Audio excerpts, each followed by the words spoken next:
And basically, a summary of the benefits of this model includes improving member satisfaction and retention. And you've contributed from what you've presented from yesterday. You've seen how the CMI aligns to helping you have member satisfaction. I'm so happy that, Botswana, you're already thinking of doing a satisfaction sort of survey. I think this is also something that chambers should consider doing. Yeah. Every chamber here would not see a grant and say, oh, no, it's not in a strategic plan, and we'll walk away.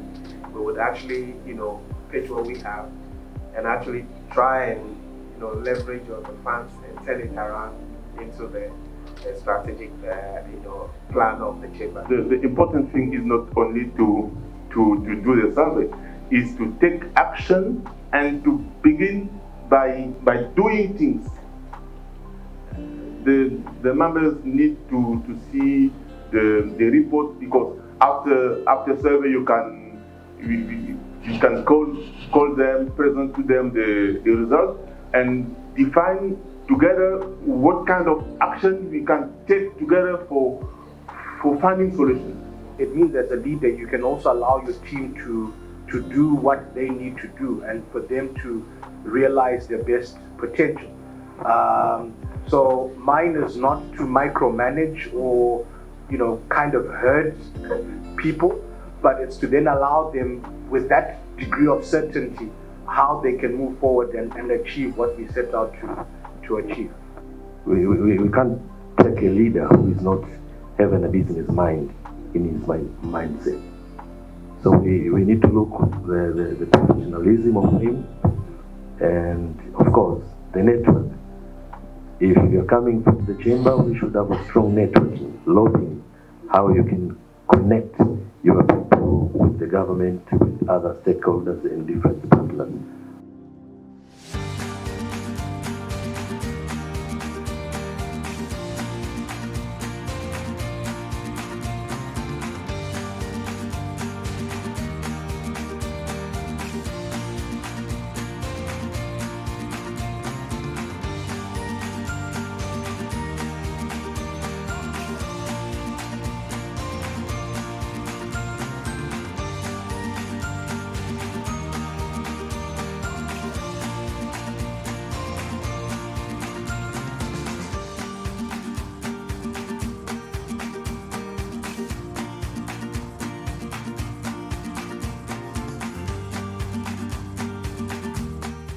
On to the first question, which is what are some of the challenges in leadership in chambers and their possible solutions? So the first one we cited was unwillingness to leave their seats, that is, leaders who are unwilling to leave their seats or positions. The second one is not choosing the right leaders or candidates. Then the third one, we've got lack of leadership qualities and emotional intelligence among our leaders. We actually then realized that most of the problems in chambers start with the leadership. We also identified lack of proper organizations that link chambers of commerce and their leaderships. We also identified the problem of leaders coming with their own purpose and personal aspirations to chamber leadership. We also then identified the absence of an independent board that holds leadership accountable. Whoever is here, how are you going to be receiving your chamber and the political will to start implementation of that? Probably is the challenge. For the root cause, sometimes people fear the unknown, we have the fear of unknown. What do we need to do now is to capacitate our leadership and the management on the different aspects of the CMI models for implementation. Last but not least is insufficient resources. We are not implementing the CMI models because most of our chambers lack resources. And resources include the staff, the technology, and the financials. What is the impact of this? Now we run as usual, business as usual, no engagement with our members, no comprehensive services, and no funds, by the way. What are the challenges in leadership in chamber present? And the first one was the financial sustainability, whereas the membership organization rely on donations, sponsorships, funds, which can fluctuate the budgets. And as a result becomes a barrier to leaders to implement the projects that are within our chambers. I think we can all agree to this, and in activities of the chamber.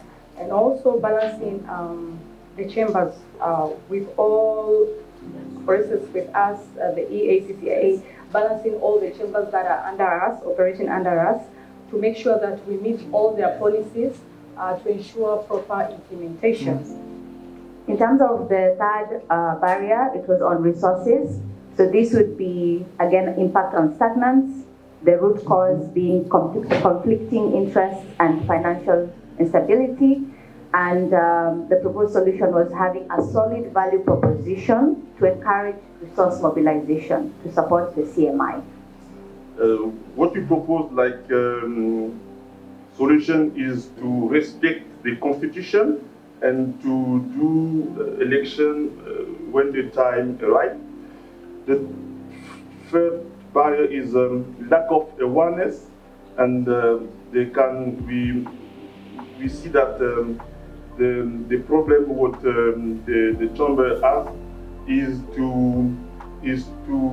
that they are not very enjoy of the work.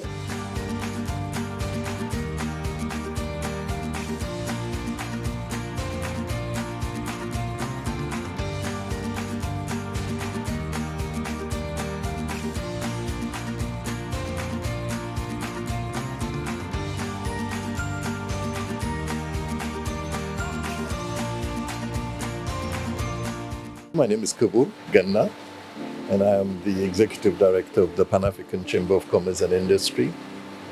This is an organization that was established in 2009 but started operation in 2014. It is an organization that tries to be the voice of business across the continent. It's also an organization that wants to advocate for the business interest. The organization is also engaged in building networking, in bringing African countries closer to one another. And most importantly, it is really an organization that is trying to push for the implementation of the AfCFTA. Nimehudhuria masomo ya siku mbili ambayo alianza jana na tunamaliza leo ya CMI kuhusu masuala ya uongozi, ushirikiano, accountability na masuala yote ya uongozaji wa chambers za Afrika. Tumehudhuria wanachama wengi, wakiwa nchi kama 7-8 baadhi yao na wengine kutoka Tanzania. Nilichojifunza hapa, ushirikiano ni jambo la muhimu sana. Na la pili nililoliona ambalo limezungumzwa sana ni swala la uongozi. Chambers au mashirika mengi au NGOs nyingi zinakufa kwa sababu ya uongozi ambao haukidhi yale matakwa ya chama. Asanteni sana, nataka kwanza na kushukuru Tanzania Chamber of Commerce and Industry, tukianzia kwanza na President Vincent Mija na pia Executive Director Oscar Kisanga kutukaribisha hapa. Tuna nchi 8 wenye wamerepresentiwa hapa katika hii mkutano. Sababu ya hii mkutano ni kuonyesha kwamba Chamber of Commerce ndio namna ya kuleta pamoja private sector ili tuweze kuzungumzia maneno yenye tunashirikiana na kwamba na yoyote yenye tunajaribu kufanya maneno ya commerce. Venye tumeangalia ni kwamba kila Chamber of Commerce wakishikana itakuwa rahisi kwa mwenye biashara kuweza kusema kama unataka kuingia katika market ya Zambia ama kuingia market ya Kenya, wanaweza kusaidia kujua information yote kenye bidhaa zako vile zitakavyo ingizwa katika hiyo nchi, kushirikiana pia na serikali ili kuweza kufanya mazingira ya kufanya biashara ya kuwe yale yenye utawezana nayo. So far, Tanzania has been lovely.